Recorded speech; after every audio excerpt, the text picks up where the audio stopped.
আমি গণভোটের পক্ষেই না। আপনি কি জানেন কেন আলেমরা গণভোটের পক্ষে নেই? কেনই বা তারা গণভোটের বিরোধিতা করে এবং কেনই বা তারা গণভোটে না ভোট বলে? আজকে সম্পূর্ণ ভিডিওতে বিস্তারিত আপনাদেরকে বলবো। আপনারা জানেন 1977 সালে 30শে মে প্রেসিডেন্ট জিয়াউর রহমান বাংলাদেশের সংবিধানের পঞ্চম সংশোধনীতে একটি গণভোটের আয়োজন করে, সেখানে তিনি দুইটি বিষয় সংযুক্ত করেছেন। তার একটি হলো বিসমিল্লাহির রহমানির রহিম, আর অপরটি হলো মহান আল্লাহর প্রতি পূর্ণ আস্থা ও বিশ্বাস।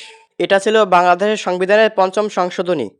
কিন্তু বিগত সরকার বিসমিল্লাহির রহমানির রহিম এই কথাটি সংবিধানে রাখলেও মহান আল্লাহর প্রতি পূর্ণ আস্থা ও বিশ্বাস এই কথাটি সংবিধান থেকে বাদ দিয়েছে এবং গণভোটে এই সংবিধানটি বৈধতাভাবে রয়েছে।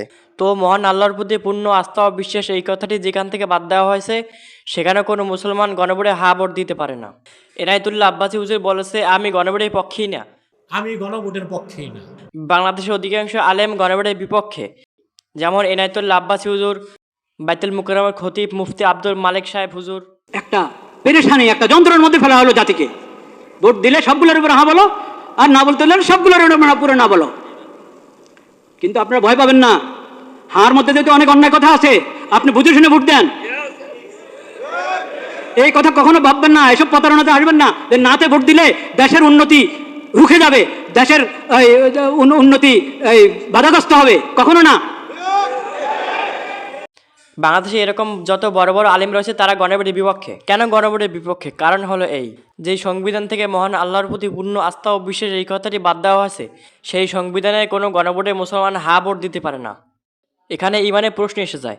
আগে মানুষের ইমান ঠিক রাখতে হবে, আগে ইমান ঠিক, তারপরে সব কিছু।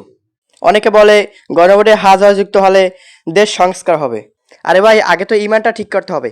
আগে ইমান ঠিক, তারপর দেশ ঠিক, তারপরে সব ঠিক। বাইতুল মুকাররমের খতিব মুফতি আব্দুল মালিক সাহেব আরও বলেছে, যারা দেশের প্রতিনিধি তারা যদি ভালো হয় তাহলে গণভোট না জয়যুক্ত হলেও দেশ সংস্কার হবে, আর যারা দেশ পরিচালনা করবে তারা যদি খারাপ হয় তাহলে গণভোট হা জয়যুক্ত হলেও দেশের কিছুই সংস্কার হবে না। এই কথা কখনো ভাববেন না, এসব প্রতারণাতে আসবেন না যে নাতে ভোট দিলে দেশের উন্নতি বাধাগ্রস্ত হবে, কখনো না। দেশের কিসমত যদি ভালো হয়, জনগণের কিসমত যদি ভালো হয়, শাসকদের যদি নিয়ত ভালো হয়, তাহলে না ভোট, সবাই নার মধ্যে ভোট দিলেও দেশের উন্নতি চলতে থাকবে ইনশাআল্লাহ। আর যদি নিয়ত ভালো না থাকে, কিসমত ভালো না, নিয়ত ভালো না, এমন যদি হয় তো সবাই হাতে ভোট দাও, কাজ হবে না।